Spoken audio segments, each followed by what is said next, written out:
Hello guys, कैसे हैं आप सभी लोग। उम्मीद करते हैं आप सभी लोग बहुत अच्छे होंगे और अपनी पढ़ाई बहुत ही मेहनत और लगन के साथ कर रहे होंगे।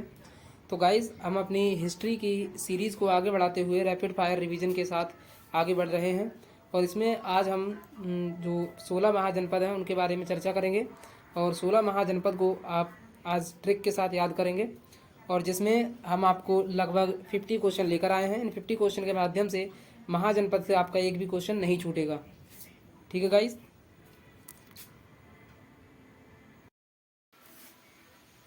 हम पीछे की क्लासों में प्राचीन भारत हो गया और मतलब सिंधु घाटी सभ्यता हो गई, वैदिक सभ्यता हो गई, ये सभी कंप्लीट कर चुके हैं।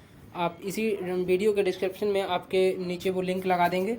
वीडियो के डिस्क्रिप्शन में आप उन वीडियो को देख सकते हैं। ठीक है, तो चलिए आज की क्लास को स्टार्ट करते हैं। और हमारी वीडियो आपको पसंद आए तो वीडियो को लाइक, सब्सक्राइब और शेयर करना ना भूलें। ठीक है, तो चलिए आज की पहले प्रश्न के साथ क्लास को स्टार्ट करते हैं। आज का पहला प्रश्न है क्वेश्चन नंबर 1। क्वेश्चन नंबर 1 है कि हर्यक वंश के किस शासक को कुणिक कहा जाता था। यानी हर्यक वंश में ऐसा कौन सा शासक था जिसको कुणिक या पितृहंता कहा जाता था। तो क्या ऑप्शन नंबर ए है बिंबिसार को, या ऑप्शन नंबर बी है उदयन को, या ऑप्शन नंबर सी है अजातशत्रु को, या ऑप्शन नंबर डी है इनमें से कोई नहीं। तो गाइस, इसका राइट आंसर हो जाएगा बी और सी दोनों, क्योंकि उदयन को भी पितृहंता कहा जाता था और अजातशत्रु को भी कहा जाता था। ठीक है, तो इसका जो राइट आंसर हो जाएगा बी और सी दोनों हो जाएंगे। ठीक है, क्योंकि आपको पता है कि हर्यक वंश में जो सबसे पहला शासक आया था वो बिंबिसार था, फर्स्ट शासक। उसके बाद बिंबिसार का बेटा होता है अजातशत्रु। अजातशत्रु आता है दूसरा शासक बन के। ठीक है, उसके बाद अजातशत्रु के बाद तीसरा शासक जो आता है वो उदयन आता है, उदयन। ठीक है, तो बिंबिसार की हत्या अजातशत्रु ने की थी और उदयन की हत्या जो की थी वो अजातशत्रु की हत्या उदयन ने कर दी। ठीक है, इसी तरीके से इनमें सिलसिला चलता रहा था। चलिए आगे बढ़ते हैं अगले क्वेश्चन पर। आज का अगला क्वेश्चन है कि किस शासक ने गंगा एवं सोन नदियों के संगम पर पाटलिपुत्र नामक नगर की स्थापना की थी। तो आपको बताना है कि गंगा और सोन नदी के संगम पर पाटलिपुत्र नामक नगर की स्थापना किसने की थी। तो क्या ऑप्शन नंबर ए है अजातशत्रु, या ऑप्शन नंबर बी है उदयन, या ऑप्शन नंबर सी है अशोक, या ऑप्शन नंबर डी है घनानंद। तो इसका राइट आंसर हो जाएगा option number B Udayan. Udayan ने जो गंगा और सोन नदी के संगम पर क्या की थी, पाटलिपुत्र नामक शहर की स्थापना की थी। और पाटलिपुत्र जो उन्होंने नगर का नाम रखा था ये अपने बेटे के नाम पर रखा था। ठीक है, चलिए आगे बढ़ते हैं। अगला क्वेश्चन है कि शिशुनाग वंश का वह कौन सा शासक था जिसके समय में वैशाली में द्वितीय बौद्ध संगति का आयोजन किया गया था। उसे काकवर्ण के नाम से भी जाना जाता है। तो बताइए द्वितीय बौद्ध संगति किसके समय में हुई थी। तो इस क्वेश्चन का राइट आंसर हो जाएगा option number B Kalashok. Kalashok के समय में द्वितीय बौद्ध संगति हुई थी और ये शिशुनाग वंश का शासक था कालाशोक। ठीक है, आगे बढ़ते हैं। अगला क्वेश्चन है कि क्वेश्चन नंबर 4 कि 323 ईसा पूर्व में सिकंदर महान की मृत्यु हुई थी और वो कहाँ हुई थी, ये बताना है कि सिकंदर महान की मृत्यु कहाँ हुई थी। तो इस क्वेश्चन का राइट आंसर हो जाएगा option number B Babylon. Babylon में सिकंदर की मृत्यु हो जाती है और यहीं पर बेबीलोन में ही झूलता हुआ बगीचा है जो 7 अजूबों में प्रसिद्ध है। ठीक है, और यहीं पर इसका जो घोड़ा था सिकंदर का बुकेफराल, उसकी भी मृत्यु हो गई थी। आगे बढ़ते हैं। अगला क्वेश्चन है क्वेश्चन नंबर 5। सिकंदर महान या अलेक्जेंडर द ग्रेट जिसे कहा जाता है एवं पोरस या पुरु की सेनाओं ने निम्नलिखित में से किस नदी के आमने सामने वाले तटों पर पड़ाव डाला हुआ था। तो इस क्वेश्चन का राइट आंसर हो जाएगा ऑप्शन नंबर बी झेलम नदी के तट पर। ठीक है, झेलम नदी के तट पर पड़ाव डाला था इन्होंने। ठीक है, आगे बढ़ते हैं। अगला क्वेश्चन है किस मृतभांड या पॉटरी जिसे कहा जाता है भारत में द्वितीय नगरीकरण या शहरीकरण के प्रारंभ का प्रतीक माना जाता है या माना गया है। तो इस क्वेश्चन का राइट आंसर हो जाएगा ऑप्शन नंबर बी चित्रित धूसर मृतभांड। ठीक है, चित्रित धूसर मृतभांड। आगे बढ़ते हैं। अगला क्वेश्चन है क्वेश्चन नंबर 8। पाली ग्रंथों में गांव के मुखिया को क्या कहा गया है। पाली ग्रंथों में गांव के मुखिया को क्या कहा गया है, आपको बताना है।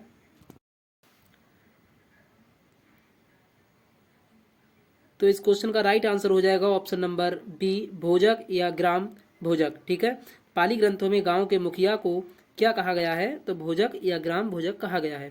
ठीक है गाइस, थोड़ा पीछे वाले क्वेश्चन में थोड़ा मिस्टेक हो गई है, जिसमें आपको बताया गया था कि किस मृतभांड या पॉटरी भारत में द्वितीय नगरीकरण या शहरीकरण के प्रारंभ का प्रतीक माना गया है? तो ये चित्रित दूसर मृतभांड नहीं है। इस क्वेश्चन का राइट आंसर हो जाएगा ऑप्शन नंबर सी, उत्तरी काले पॉलिशकृत बर्तन। ठीक है, तो चलिए अगले क्वेश्चन पर बढ़ते हैं। अगला क्वेश्चन है क्वेश्चन नंबर 9 कि उज्जैन का प्राचीन नाम था, यानी उज्जैन का जो पुराना नाम था वो क्या था? तो इस क्वेश्चन का राइट आंसर हो जाएगा option number A, Avantika. Avantika जो था उज्जैन का ही प्राचीनतम नाम था, और उज्जैन की जो राजधानी थी वो भी कहाँ थी? अवंतिका थी। ठीक है गाइस, आगे बढ़ते हैं। अगला क्वेश्चन है, रिपीट क्वेश्चन है, अगला क्वेश्चन देखते हैं। क्वेश्चन नंबर 10 कि नंद वंश का संस्थापक कौन था? जो नंद वंश था इसका संस्थापक कौन था? क्या महापद्म नंद थे, या कालाशोक थे, या घनानंद थे, या नागार्जुन थे? तो इस क्वेश्चन का राइट आंसर हो जाएगा ऑप्शन नंबर ए, महापद्म नंद। नंद वंश के संस्थापक की बात करें तो वो महापद्म नंद थे। आगे बढ़ते हैं। अगला क्वेश्चन है कि क्वेश्चन नंबर 11 ग्रीक या यूनानी लेखकों द्वारा किसे अग्निमीज या जेंडरमीज कहा गया है? तो अग्निमीज या जेंडरमीज किसे कहा गया है आपको बताना है।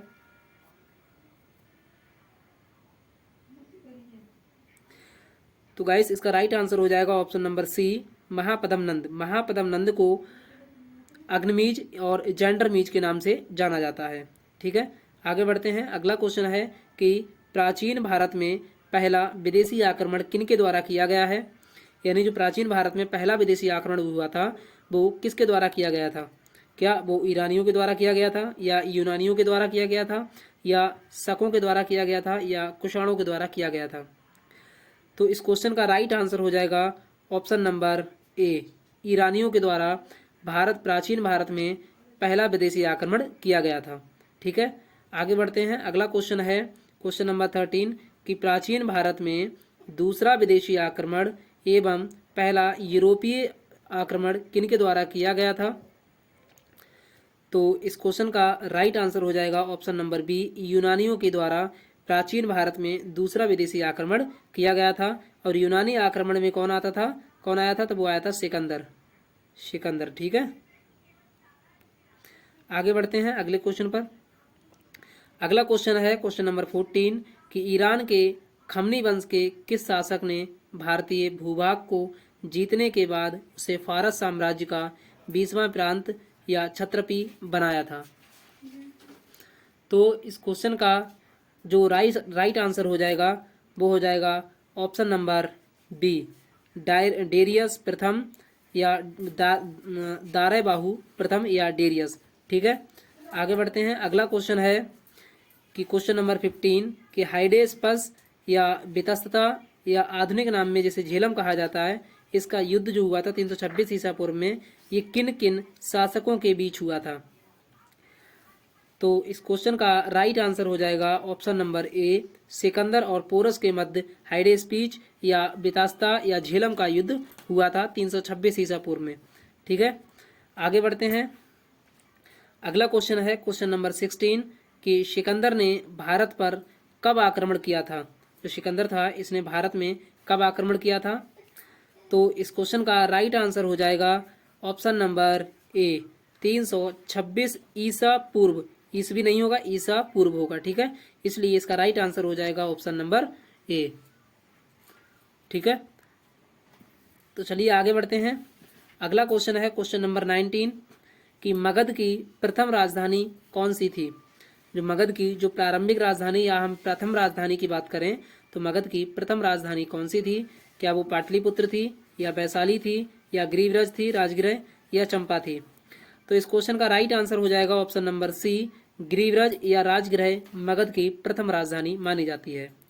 ठीक है, आगे बढ़ते हैं। अगला क्वेश्चन है क्वेश्चन नंबर 20 कि किस शासक द्वारा सर्वप्रथम पाटलिपुत्र का राजधानी के रूप में चयन किया गया था? यानी पाटलिपुत्र शहर का राजधानी के रूप में चयन किस शासक के द्वारा किया गया था? तो गाइस इस क्वेश्चन का राइट आंसर हो जाएगा ऑप्शन नंबर सी, उदयन।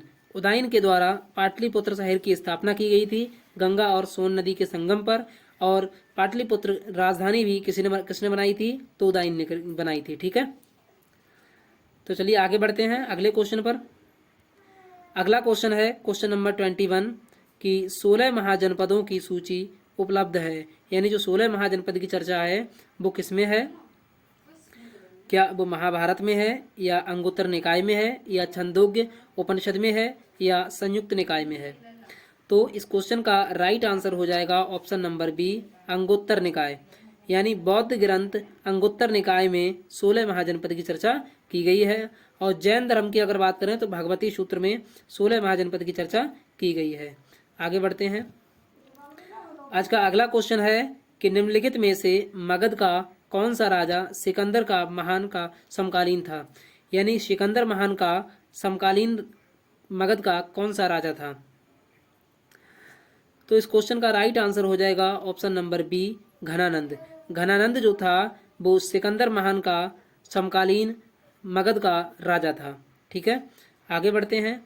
अगला क्वेश्चन है कि प्रथम मगध साम्राज्य का उत्कर्ष किस नदी में हुआ था, किस सदी में हुआ था, सॉरी।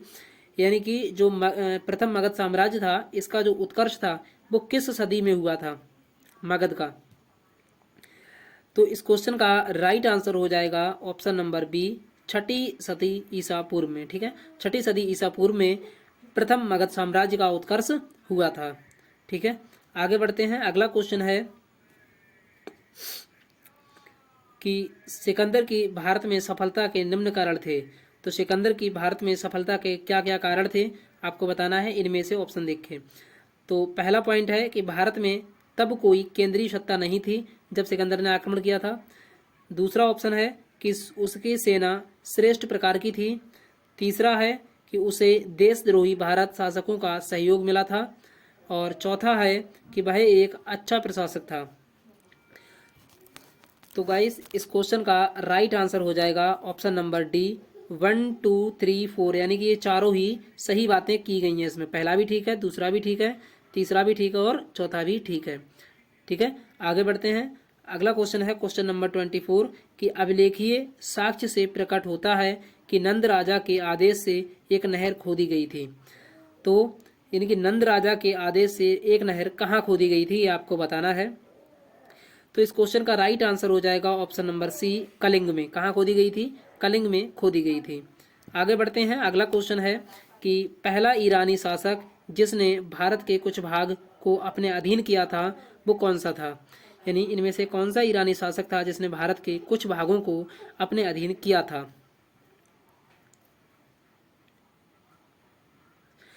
तो इस क्वेश्चन का जो राइट आंसर हो जाएगा वो हो जाएगा ऑप्शन नंबर ए, साइरस। ठीक है, आगे बढ़ते हैं। अगला क्वेश्चन है क्वेश्चन नंबर 28 कि मगध के राजा अजातशत्रु का किस गणराज्य के साथ युद्ध हुआ था? यानी जो मगध के राजा थे अजातशत्रु, इनका किस गणराज्य के साथ में युद्ध हुआ था?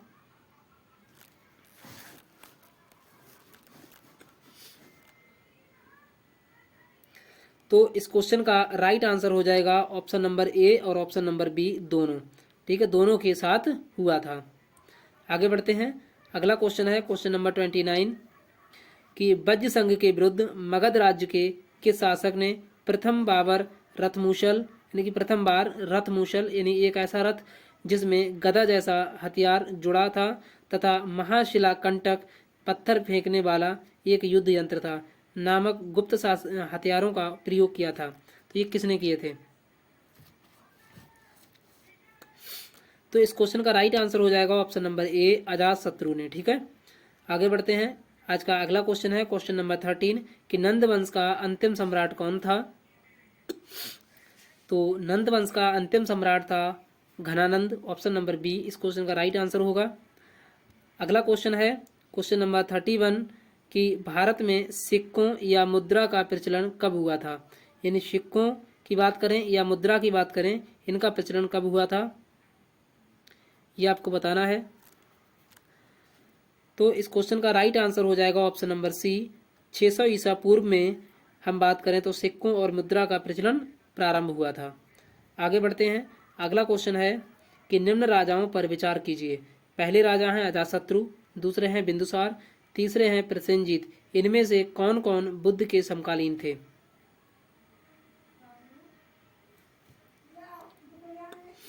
तो इस क्वेश्चन का राइट आंसर हो जाएगा ऑप्शन नंबर सी 1 और 3, यानी कि अजातशत्रु और प्रसेनजीत यही दो ऐसे राजा थे जो महात्मा बुद्ध के समकालीन थे।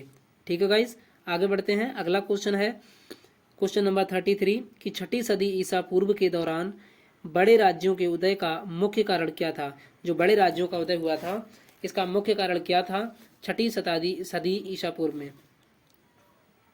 क्या ऑप्शन नंबर ए है उत्तर प्रदेश और बिहार में व्यापक पैमाने पर लोहे का उपयोग हुआ था, या ऑप्शन नंबर बी है जनजातीय समाज में अधिक व्यवस्थित जीवन का मार्ग था, प्रशस्त किया गया था, या ऑप्शन नंबर सी है कि व्यापार एवं वाणिज्य का उल्लेखनीय विकास हुआ था, या ऑप्शन नंबर डी है इनमें से कोई नहीं। तो गाइस इस क्वेश्चन का राइट आंसर हो जाएगा option number A, Uttar Pradesh और बिहार में व्यापक पैमाने पर लोहे का उपयोग हो रहा था, इसीलिए 6ठी सदी ईसा पूर्व के दौरान बड़े राज्यों का उदय हुआ था। आगे बढ़ते हैं। अगला क्वेश्चन है क्वेश्चन नंबर 34 कि मगध सम्राट बिंबिसार ने अपने राजवैद्य जीवक को किस राज्य के राजा की चिकित्सा के लिए भेजा था। यानी जो बिंबिसार का राजवैद्य था जीवक को किस राज्य के राजा की चिकित्सा के लिए भेजा था, इलाज के लिए भेजा था। तो इस क्वेश्चन का जो राइट आंसर हो जाएगा वो हो जाएगा option number C Avanti. Avanti के राजा थे चंद्रप्रद्योत। कौन थे? अवंती के राजा थे चंद्रप्रद्योत। चंद्रप्रद्योत को एक लाई इलाज साध्य मतलब बीमारी हो गई थी, जिसके इलाज के लिए बिंबिसार ने जीवक को अपना जो राजवैद्य था उसको चंद्रप्रद्योत के दरबार में भेजा था, और जीवक के इलाज से चंद्रप्रद्योत ठीक हो जाते हैं और जो अवंती राज्य था इनका उसको मगध साम्राज्य में मिला लेते हैं। ठीक है, चलिए आगे बढ़ते हैं। अगला क्वेश्चन है क्वेश्चन नंबर 35 कि किस शासक ने अवंती को जीतकर मगध का हिस्सा बना दिया था। तो इस क्वेश्चन का राइट आंसर हो जाएगा ऑप्शन नंबर बी बिंबिसार, क्योंकि बिंबिसार ने अपने राजवैद्य जीवक को किसके अवंती के राजा चंद्रप्रद्योत के यहाँ भेजा, उनकी बीमारी ठीक करी, और बिंबिसार ने अवंती को अपने राज्य में मिला लिया, क्योंकि इन्होंने चंद्रप्रद्योत ने अपने आप ही समर्पण कर दिया था इनके आगे। ठीक है, आगे बढ़ते हैं। अगला क्वेश्चन है क्वेश्चन नंबर 36 किस मगध सम्राट ने अंग का विलय अपने राज्य में कर लिया था। यानी अंग महाजनपद का विलय जो है अपने राज्य में कौन से शासक ने कर लिया था। क्या बिंबिसार था, या अजातशत्रु था, या उदयन था, या शिशुनाग था। इस क्वेश्चन का जो राइट आंसर हो जाएगा वो हो जाएगा ऑप्शन नंबर ए बिंबिसार। ठीक है, आगे बढ़ते हैं। अगला क्वेश्चन है क्वेश्चन नंबर 37 कि शिशुनाग ने किस राज्य का विलय मगध साम्राज्य में नहीं किया था। तो इस क्वेश्चन का राइट आंसर हो जाएगा ऑप्शन नंबर डी काशी। ठीक है, आगे बढ़ते हैं। अगला क्वेश्चन है कि काशी और लिच्छवी का विलय मगध साम्राज्य में किसने किया था। तो काशी और लिच्छवी का जो विलय था वो मगध साम्राज्य में किसने किया था। तो क्या वो बिंबिसार थे, या अजातशत्रु थे, या उदयन थे, या शिशुनाग थे। तो इस क्वेश्चन का जो राइट आंसर हो जाएगा वो हो जाएगा ऑप्शन नंबर बी अजातशत्रु ने। ठीक है, आगे बढ़ते हैं। अगला क्वेश्चन है क्वेश्चन नंबर 39 कि मगध साम्राज्य के बारे में कौन सा सही नहीं है। तो ऑप्शन ए है कि पुराणों एवं महाकाव्यों के अनुसार इसकी स्थापना बृहदत्त ने की थी। ऑप्शन नंबर बी है कि महापद्मनंद ने इसे सर्वाधिक विस्तार प्रदान किया था तथा सर्व छत्रांतक क्षत्रियों का अंत करने वाला एवं इकराट की उपाधि धारण की थी। ऑप्शन नंबर सी है गिरिव्रज, राजगृह, पाटलिपुत्र और वैशाली क्रमशः इसकी 4 राजधानियां थीं। यह ऑप्शन नंबर डी है इनमें से कोई नहीं। तो इस क्वेश्चन का राइट आंसर हो जाएगा option number C Girivraj, Rajgriha, Pataliputra एवं वैशाली इनकी 4 राजधानियां नहीं थी, 3 राजधानियां थी ओनली। ठीक है, आगे बढ़ते हैं क्वेश्चन नंबर 40 पे। 40 क्वेश्चन है कि सिकंदर के आक्रमण के समय उत्तर भारत पर निम्नलिखित राजवंशों में किस एक का शासन था। तो इस क्वेश्चन का राइट आंसर हो जाएगा ऑप्शन नंबर ए नंद वंश का। जब सिकंदर ने आक्रमण किया था तो उस समय जो मगध पर जो शासक थे वो कौन थे, नंद थे, नंद वंश थे उस समय। ठीक है, नंद वंश के राजा घनानंद थे। अगला क्वेश्चन है क्वेश्चन नंबर 41 निम्नलिखित में से किस राज्य में गणतंत्रात्मक शासन व्यवस्था नहीं थी। तो गणतंत्रात्मक शासन व्यवस्था कौन से राज्य में नहीं थी। तो इस क्वेश्चन का राइट आंसर हो जाएगा option number D Magadh. Magadh में गणतंत्रात्मक शासन व्यवस्था नहीं थी। ठीक है, आगे बढ़ते हैं क्वेश्चन नंबर 42 पर।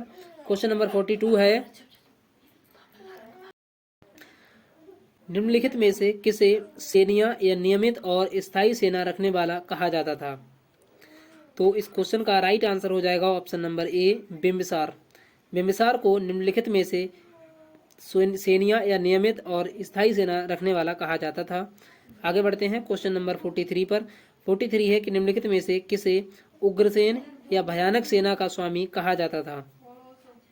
तो इस क्वेश्चन का राइट आंसर हो जाएगा ऑप्शन नंबर ए, महापद्म नंद को भयानक या उग्रसेन कहा जाता था। ठीक है, आगे बढ़ते हैं क्वेश्चन नंबर 44 पर कि निम्नलिखित में से कौन सिकंदर के साथ भारत आने वाला इतिहासकार नहीं था?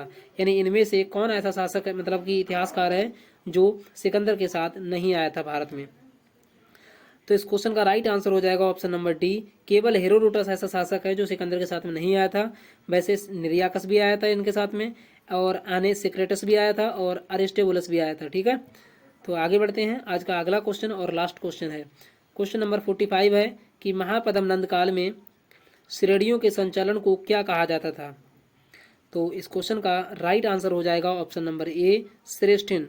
श्रेष्ठिन कहा जाता था महापद्म काल में श्रेणियों के संचालन के लिए। ठीक है, तो गाइस आपके लिए क्लास कैसी लगी आप कमेंट करके ज़रूर बताएं, और चैनल को सब्सक्राइब कर लीजिए और वीडियो को लाइक कर लीजिए। ठीक है,